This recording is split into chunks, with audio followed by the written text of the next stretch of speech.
Hi, and welcome. So today I want to talk about what it means to be a buyer in a buyer's market. So for those of you who don't know me, my name is Claire O'Connell. I'm the founder of the Flipping School, as well as other renovation courses and the beating heart behind Reno Way of Life.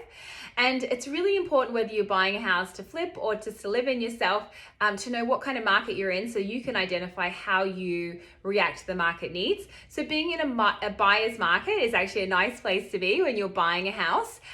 So what it's all about supply and demand. So the supply is high and the demand is low. So what that means is that if you're one of these buyers, then there's less of you. You're not necessarily competing against other buyers on every single house that you go to view. So how does that translate in real terms? So it usually means that houses are on the market for a little bit longer. So you get the opportunity to really think things through. You have time to decide if it's the right house to make an offer. You can look at more houses to determine, which property is right for you. And then you also have more time as far as then making that offer. So what it usually means too is the seller, it's in the seller's interest to negotiate with you to attract you to purchase their house. Now, it all comes down to the seller's motivation on how negotiable they'll be. But usually a buyer's market means that a seller will generally negotiate more on the price point because other houses aren't necessarily selling like hotcakes or going above market value.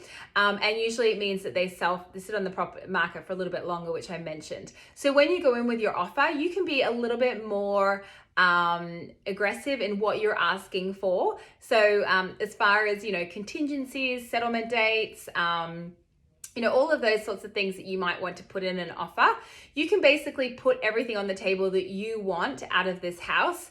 And then the seller can decide if they're prepared to come to the table and negotiate on those terms. Because if there's no one else looking, you're not competing with anyone, it's in the seller's best interest to negotiate with whatever offer is on the table. So it's a little bit, it gives you a little bit of breathing space. It allows you to be a little bit more choiceful, and it also allows you to really negotiate on your own behalf. Whereas you don't necessarily have some of those options in a seller's market.